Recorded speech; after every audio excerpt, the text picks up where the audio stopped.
શરૂઆત કરીએ રૂપિયા સાથે। આજે રૂપિયાની શરૂઆત 88.69ની આસપાસ જ થતી જોવા મળી છે।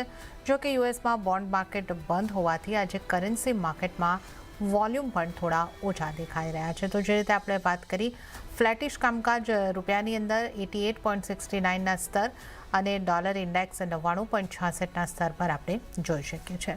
વધારે ચર્ચા કરીશું। એલકેપી સિક્યોરિટીઝના જતીન ત્રિવેદી આપણી સાથે જોડાઈ ગયા છે।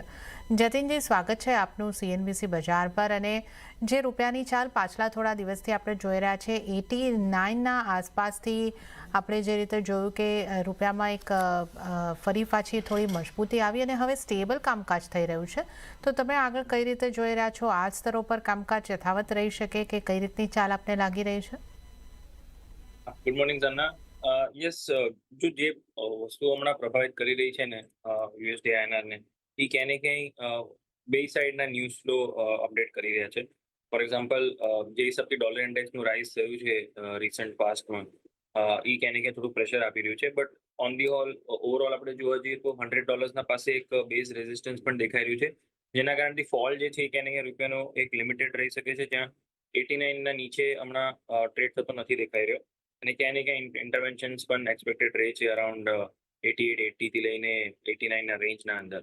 અને જે હિસાબથી હમણાં ન્યૂઝ ફ્લો ગ્લોબલી જે ઇમ્પેક્ટ કરી રહ્યા છે, એ યુએસ ગવર્મેન્ટનું શટડાઉન નું ફેઝ જે છે એ લાસ્ટ સ્ટેજ પર હોઈ શકે છે। અને સાથે સાથે જ રૂપિયા માટે જે નેગેટિવ ઇમ્પેક્ટ કરી રહ્યું છે એ છે એફઆઈઆઈની સેલિંગ પ્રેશર। બીજા બધા કન્સર્ન્સ જે છે એ હજી પણ બનેલા છે, જેવી રીતે ટ્રેડ ટેરિફ્સને લઈને ઉલ્લેખી બની રહ્યો છે કે યુએસ તરફથી થોડા પોઝિટિવ સંકેતો જરૂર મળ્યા છે, બટ ડ્રાફ્ટ પેપર અને ફાઇનલાઇઝેશન જે પર્સન્ટેજ વાઇઝ જે થશે એ ક્યાંય ને ક્યાંય મેઇનલી ઇમ્પેક્ટ કરશે। અને સાથે સાથે જ આપણા ડોમેસ્ટિક ઇકોનોમિકમાં જોવા જઈએ તો બિહારના ઇલેક્શન જે છે એ પણ એક મોટો રોલ પ્લે કરશે આગળ ચાલતા। સો મોરલેસ આ વીક જે છે હજી પણ થોડુંક રેન્જ બાઉન્ડ લાગી રહ્યું છે, બિટવીન 88.45 88.40ના રેન્જથી લઈને 88.90-95 સુધીના રેન્જના અંદર જ રહેશે। જ્યારે બી 88-40-45ના રેન્જમાં આવશે, ત્યારબાદ વીકનેસ આવશે 88-80-85ના રેન્જથી આવશે, તો ત્યાંથી પાછું સ્ટ્રેન્થ પકડશે રૂપિયો। સો આ રેન્જના અંદર જ દેખાઈ રહ્યો છે મને રૂપિયો જે છે। ઓકે, તો અત્યારે બંને તરફના સંકેતો અને રૂપિયો આપણને એક રેન્જની અંદર જ કારોબાર કરતો જોવા મળી રહ્યો છે અને આગળ પણ આ જ રીતની ચાલ જોવા મળી શકે છે। વાત હવે આપણે સોનાની કરી લઈએ તો સોનામાં આજે સતત બીજા દિવસે ઉછાળો હતો। ગઈકાલે 2% જેટલા સોનાના ભાવ વધતા દેખાયા। કોમેક્સ અને એમસીએક્સ ઉપર આપણને તેજી જોવા મળી છે અને સોનું 3 સપ્તાહના ઉપલા સ્તરે કામકાજ કરી રહ્યું છે। ડિસેમ્બરમાં ફેડ દ્વારા વ્યાજ દર કાપ થાય એવી આશાએ આજે સોનાની અંદર તેજી જોવા મળી રહી છે। ફરી એક વખત આપણે કોમેક્સ ગોલ્ડની વાત કરીએ તો 4100ની ઉપરના સ્તર અને 1,24,834 ઉપર આપણે સોનામાં કામકાજ થતું જોઈ રહ્યા છે। જતીનજી, સોનાને તમે અહીંયા આગળથી કઈ રીતે જોઈ રહ્યા છો? સોનાની અસર કરતા પરિબળોની જો વાત કરીએ તો ફરી પાછળ ટ્રમ્પ તરફથી એક નિવેદન આવી રહ્યા છે કે ભારત સાથે ટ્રેડ ડીલ પોઝિટિવ રીતે આગળ વધી રહી છે। એક નવા પ્રકારની ટ્રેડ ડીલ અહીંયા આગળથી થઈ શકે છે, એ રીતના અહીંયા આગળથી એક ન્યૂઝ આવી રહ્યું છે। પણ સોનાની અંદર આપણને મજબૂતી જોવા મળી રહી છે, તો કયા ફેક્ટરની ઇમ્પેક્ટ અહીંયા આગળથી આવી રહી છે અને આ મજબૂતી કેટલી આગળ વધી શકે? યુએસ ગવર્મેન્ટનું શટડાઉનનું રીઓપનિંગનું ક્યાંય ને ક્યાંય ન્યૂઝ ફ્લો એ થોડું ઇમ્પેક્ટ પોઝિટિવ સાઇડમાં એટલે કરે છે, કેમ કે રીઓપનિંગના સાથે જે છે એ ડેટા જે છે એ બહાર આવશે બધા, અને ક્યાંય ને ક્યાંય ફેડરલ રિઝર્વના ટૂલ બોક્સના અંદર જે ડેટા મિસિંગ છે હમણાં, જેના કારણથી આગળ ચાલતા એ બધી વસ્તુનો ઉલ્લેખ કરી શકે છે કે ઇન્ફ્લેશન કેટલું ઇમ્પેક્ટ કરશે, જોબ્સના નંબર કેવા રહે છે અને કેટલા આગળ ઇમ્પેક્ટ કરી શકે છે। તો એના કારણથી આ એમ્ફસાઇઝ થઈ રહ્યું છે કે ગોલ્ડ અને સિલ્વરને આનાથી પોઝિટિવ સંકેતો મળી શકે, કેમ કે ડેટા બહાર આવશે એટલે ક્યાંય ને ક્યાંય ફેડરલ રિઝર્વને પાછું ડોવિશ સ્ટાન્સના તરફ રૂખ મોડીને ઇન્ટરેસ્ટ રેટ ઘટાડવાના તરફ ફોકસ રાખીને ચાલવું પડશે, જેના કારણથી ગોલ્ડ અને સિલ્વરને આ થોડો સપોર્ટ મળી રહ્યો છે। લેવલ વાઇઝ આપણે જોવા જઈએ તો 1,18,000 આપણે સ્ટ્રોંગલી ઇમ્પોર્ટન્ટ સપોર્ટ ઝોન બતાવેલો છે, અને ત્યારબાદ એના નીચે ટ્રેડ થતો પણ નથી જોવા મળ્યો। અને હાયર સાઇડ પર 1,24,000-1,25,000નો ક્યાંય ને ક્યાંય બેઝ રેઝિસ્ટન્સ આપણે પકડીને ચાલી રહ્યા હતા, અને હજી પણ એમ જ લાગે છે કે 1,25,000ના આજુબાજુ અહીંયા થોડુંક એક રેઝિસ્ટન્સ ફોર્મેશન જે છે એ બનેલો રહેશે। આજના સવારના જે રીતે ગેપ અપ ઓપનિંગ થયું છે, ત્યારબાદ એના અંદર થોડુંક સોફ્ટ પ્રોફિટ બુકિંગ પણ દેખાઈ રહ્યું છે, અને સાથે સાથે કોમેક્સમાં આપણે જોવા જઈએ તો 4150ના પાસે એક રેઝિસ્ટન્સ લઈને ત્યાંથી થોડું રિટ્રેસ થઈ રહ્યું છે। સો અહીંયા આગળ બાઇંગમાં આવું અને ફ્રેશ બાઇંગ કરવું થોડુંક બહુ હેવી રિસ્ક થઈ જશે, તો ટ્રેડર્સ અને જે બી ઇન્વેસ્ટર્સ છે એમને સંકેતો એ રહેશે કે અહીંયાથી થોડું પ્રોફિટ બુકિંગ પાછું જોવા મળી શકે છે. 1,22,000 થી લઈને 1,21,500 રેન્જમાં પાછું આવી શકે છે સોનું, અને 1,25,500 ઉપર સસ્ટેન થતું નથી દેખાઈ રહ્યું. સો શોર્ટ સાઇડના ટ્રેડના રેકમેન્ડેશન રહેશે ટુવર્ડ્સ 1,22,000 થી 1,22,500 ટાર્ગેટ રાખીને, અને 1,25,500 ઉપર તમારો સ્ટોપ લોસ રહેવો જોઈએ. ઓકે, તો સોનામાં સેલ સાઇડ રહેવાની સલાહ અહીંયા આગળથી બની રહી છે. 1,22,000ની સુધીના અહીંયા આગળથી તમને ફરીથી ટાર્ગેટ જે છે એ જોવા મળી શકે છે. તો સોનામાં અહીંયા ઉપલા સ્તરેથી વેચીને ચાલવાની સલાહ બની રહી છે. 1,25,500નો સ્ટોપ લોસ તમે ધ્યાને રાખીને ચાલી શકો છો. તો આ સોનામાં સેલ તરફ રહેવાની સલાહ બની રહી છે. હવે વાત ચાંદીની કરી લઈએ તો ચાંદીમાં પણ આજે ખરીદારી જોવા મળી છે. ચાંદીમાં પણ કોમેક્સ ઉપર કિંમતો $50 ઉપર 50.88ના સ્તરોની આસપાસ કામકાજ કરતી જોવા મળી રહી છે. અને MCX ઉપર આપણે ચાંદીની કિંમતો જોઈએ તો 1,55,000ની આસપાસ છે. ચાંદીની કિંમતોમાં આપણે સ્ક્રીન ઉપર સુધારો કરવાનો રહેશે. 1,55,000ની આસપાસ અહીંયા આગળથી ચાંદીની કિંમતો 0.88%ની મજબૂતી સાથે સિલ્વર MCXમાં કામકાજ થઈ રહ્યું છે. ચાંદીને આપ કઈ રીતે જોઈ રહ્યા છો, અને ચાંદીમાં પણ જે શટડાઉન છેલ્લા ફેઝમાં છે, હવે જલ્દી જ શટડાઉન પૂરું થઈ શકે છે, એ ન્યૂઝની ઇમ્પેક્ટ છે કે અન્ય કોઈ પરિબળોની અસર જોઈ રહ્યા છો જતીનજી? ટ્રેડ ડીલ્સને લઈને જે પોઝિટિવ રુઝાન છે વેસ્ટર્ન અને ઈસ્ટર્ન પાર્ટ ઓફ ધ વર્લ્ડના વચ્ચે, સ્પેશિયલી US ચાઇના અને US ઇન્ડિયાના વચ્ચે જે ટ્રેડ ડીલ્સનું પોસિબિલિટી છે પોઝિટિવ સાઇડના સંકેતો આપવાનું, એ ક્યાંય ને ક્યાંય ઇમ્પેક્ટ કરશે પોઝિટિવ સાઇડથી ગોલ્ડ અને સિલ્વર બેયને. Silver mainly because base metal market ક્યાંય ને ક્યાંય સ્ટ્રેન્થમાં છે. ઓવરઓલ આપણે જોવા જઈએ તો 2026નું વર્ષ હવેથી જે નેક્સ્ટ 1 યરની આપણે વાત કરીએ 2025-26નું, તો ત્યાં તમને એક ગ્રોથ પાથ જે છે કે બેઝ મેટલ માર્કેટના અંદર દેખાશે, અને એનું પોઝિટિવ ઇમ્પેક્ટ સિલ્વરના અંદર પણ દેખાઈ રહ્યું છે. સાથે સાથે જ ગોલ્ડનું પણ પોઝિટિવ ટ્રેન્ડ છે, જેના કારણે સિલ્વરને ડબલ પોઝિટિવ સાઇડના સંકેતો મળે છે. સો સિલ્વરના અંદર બ્રોડલી જોવા જઈએ તો ટ્રેન્ડ પોઝિટિવ રહેશે, બટ હમણાં જે છેલ્લા હપ્તાભરના અંદર આપણે એક 4-5 હજાર રૂપિયાનો જે ઉછાળો જોયો છે, ત્યારબાદ હવે આ લેવલ પર પાછું બાઇંગ કરવું થોડુંક રિસ્કી થઈ જાય છે. સો વેટ એન્ડ વોચ, આઈધર જે બાઇંગ સાઇડવાળા છે એમને વેટ એન્ડ વોચ કરવાનું છે, અને જે એગ્રેસિવ ટ્રેડર્સ છે અહીંયાથી શોર્ટ કોલનું ઇનિશિએશન કરી શકે છે. 1,56,000 સુધીના સ્ટોપ લોસ રાખીને લોઅર એન્ડ પર 1,52,000 થી લઈને 1,51,000 સુધીના તમારા ટાર્ગેટ્સ રહેવા જોઈએ. આ વીકલી બેઝિસ પર વ્યૂ પોઈન્ટ રહેશે, ઇન્ટ્રાડેનો વ્યૂ પોઈન્ટ નથી આ, તો એને ધ્યાનમાં રાખવું. 1,51,000ના ટાર્ગેટ માટે થઈને 1,56,000ના ઉપર તમારો સ્ટોપ લોસ પ્લેસ કરીને રાખો. આ સિલ્વર પર વ્યૂ પોઈન્ટ રહેશે મારો. ઓકે, તો સિલ્વરમાં પણ આ સપ્તાહ માટેનો વ્યૂ સેલ તરફ રહેવાની સલાહ, અને ફરીથી રિપીટ કરી દઈએ કે આ એક વીકનો વ્યૂ છે. 1,51,000ના ટાર્ગેટ, સ્ટોપ લોસ 1,56,000નો તમારે રાખવાનો રહેશે. તો સોનું અને ચાંદી બંનેમાં અહીંયાથી થોડું દબાણ શક્ય છે. સેલ ઓન રાઇઝની સ્ટ્રેટેજી અપનાવીને ચાલી શકો છો. ત્યારે જ અહીંયા લઈશું નાનકડો બ્રેક, અને બ્રેક બાદ વધુ કોમોડિટીઝની ચર્ચામાં જતીન ત્રિવેદી સાથે આ શોમાં આગળ વધીશું.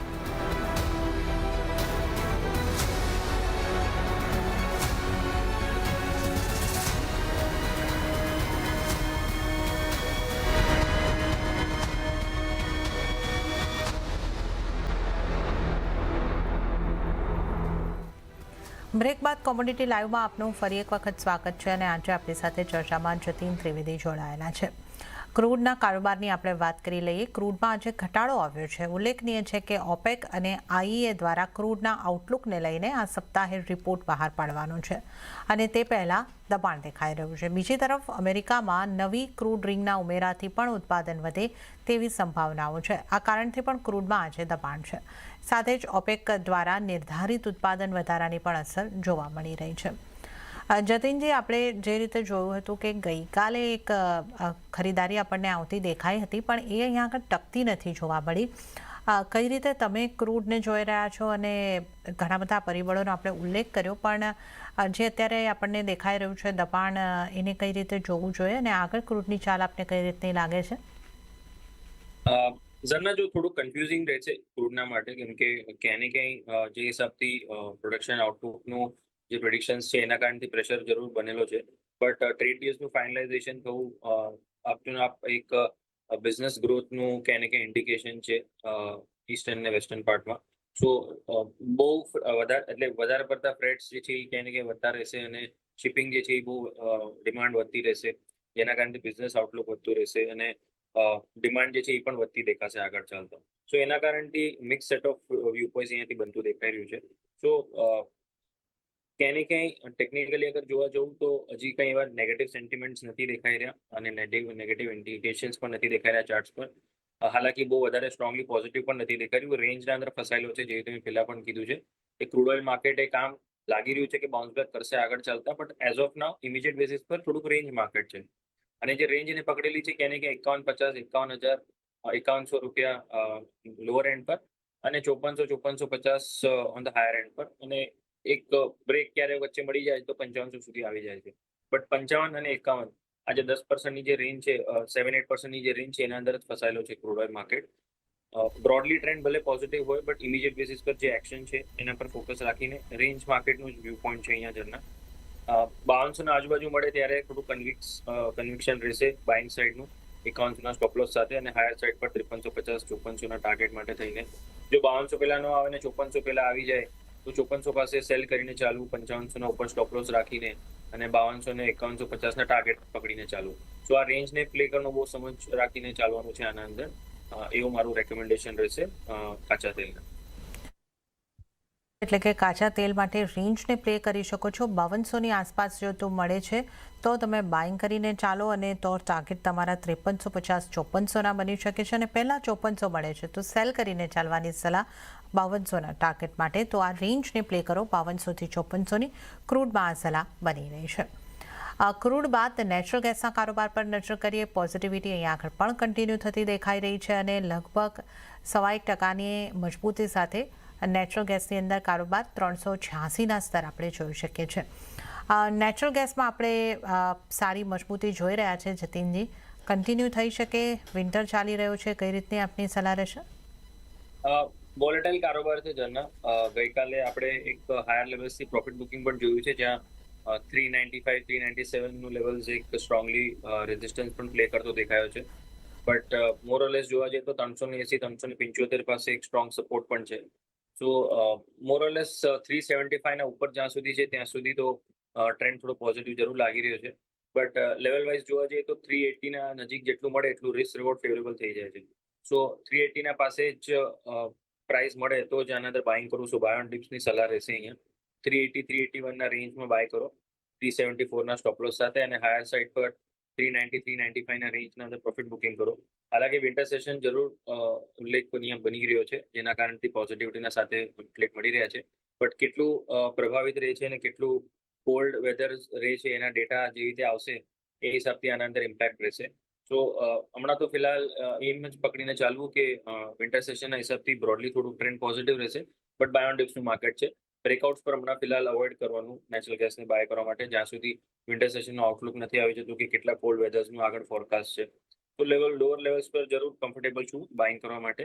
જે તમે લેવલ્સ આપ્યા 380ના આજુબાજુ બાય કરો તો રિસ્ક રિવોર્ડ ફેવરેબલ થઈ જાય છે. સ્ટોપ લોસ 374ના નીચે.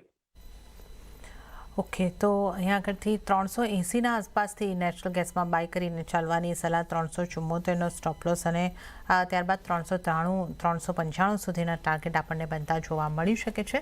તો નેચરલ ગેસમાં બાય ઓન ડિપની સલાહ બની રહી છે. હવે મેટલ્સના કારોબારની વાત કરી લઈએ તો બેઝ મેટલ્સમાં દબાણ જોવા મળી રહ્યું છે. ગઈકાલે એક સપ્તાહના ઉપલા સ્તરે પહોંચ્યા બાદ કોપરમાં દબાણ આવ્યું છે. ડોલર ઇન્ડેક્સ નબળો પડવાને કારણે પણ કોપર તેમજ અન્ય બેઝ મેટલ્સમાં દબાણ સાથેના કામકાજ આજે આપણે જોઈ શકીએ છીએ. જતીનજી, ડોલર ઇન્ડેક્સ અને સાથે સાથે અહીંયા પણ એક શટડાઉન પૂરો થવાની અસર આવતી દેખાઈ શકે, તો કઈ રીતે મેટલને જોવું જોઈએ, કોપર તેમજ અન્ય મેટલ પર આપની કઈ રીતની સલાહ બનશે? જો ડાયરેક્ટલી પોઝિટિવ ઇમ્પેક્ટ જોવા મળ્યો છે છેલ્લા 2 દિવસના અંદર.